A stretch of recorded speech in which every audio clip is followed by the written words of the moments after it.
أعوذ بالله من الشيطان الرجيم بسم الله الرحمن الرحيم. My dear students of 8th class, आपका खैर मकदम इस ऑफलाइन क्लास में.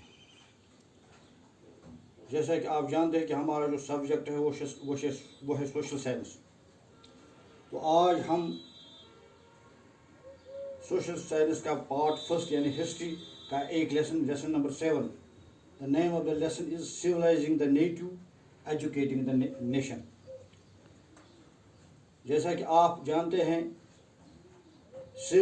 नेटिव मीन्स पैदाशी जगह, जहाँ पर इंसान जहाँ का पुश्तनी बाशिंदा हो, कि किस तरह से उस जगह को उस जहाँ इंसान पैदा हो, जो इंसान का मादरी वतन हो, उसको किस तरह सिविलाइज बनाया जाए और कौम को किस तरह एजुकेशन दी जाए.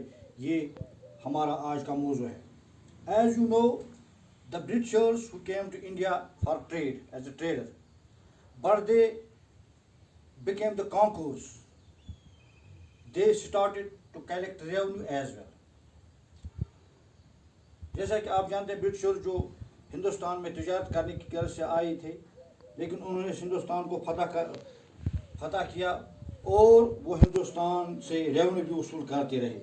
But they felt they are on a cultural mission as they had to civilize the Indians. लेकिन बाद में उन्होंने महसूस किया कि वो एक कल्चरल मिशन पर यहाँ आए हैं और उस कल्चरल मिशन का मकसद ये है कि वो हिंदुस्तानियों को सिविलाइज बनाए, महज बनाए,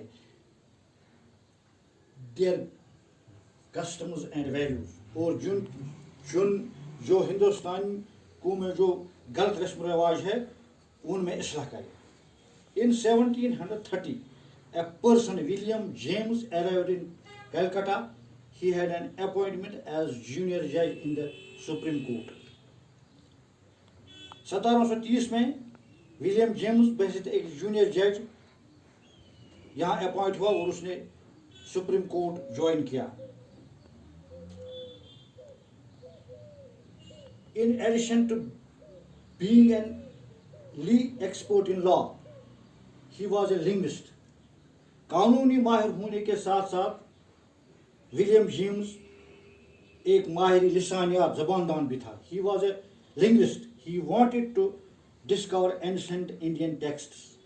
वो हिंदुस्तान की पुरानी किताबें, पुराने कल्चर के मुतालिक दरियाफ्त जानना चाहता है. He also with Henry Thomas tried to discover ancient texts to understand their meaning, translating them and making their findings known to others. उसने अपने एक दूसरे साथी के साथ जिसका नाम था हेनरी, उसके साथ इन पुराने टेक्स्ट को दरियाफ्त करना शुरू किया और उनको ट्रांसलेट किया ताकि दूसरे लोग भी उनसे वाकिफ हो जाएं. Some of the East India Company officers were also influenced by their ideas and urged that the British should promote Indian culture. इनके इस ख्यालात से ईस्ट इंडिया कंपनी के कुछ अफसर्स भी मुतासिर हुए और उन्होंने इनके साथ इत्फाक किया कि हिंदुस्तान के कल्चर को फ़रोग दिया जाए, हिंदुस्तान के कल्चर को फ़रोग दिया जाए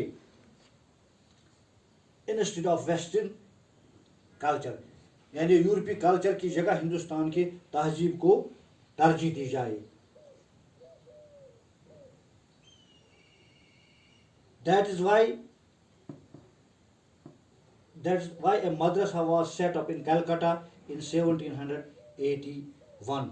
1781 में कलकत्ता में एक मदरसा कायम किया गया and a Hindu college in Banaras in 1791. और 1791 में बनारस में एक कॉलेज कायम किया गया.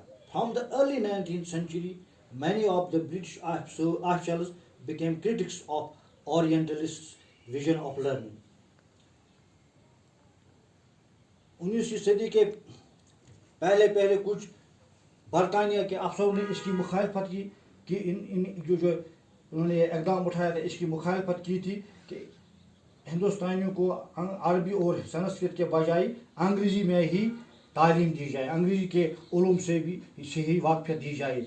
They were of the view that British should not do much efforts to encourage study of Arabic and Sanskrit.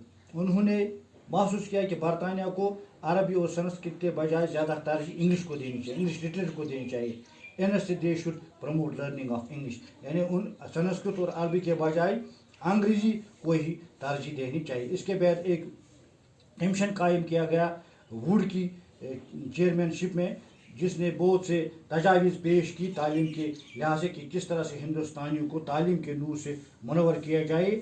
تو انشاءاللہ یہ ایک الگ چیپٹر ہے، Wood's despatch, we will discuss it tomorrow.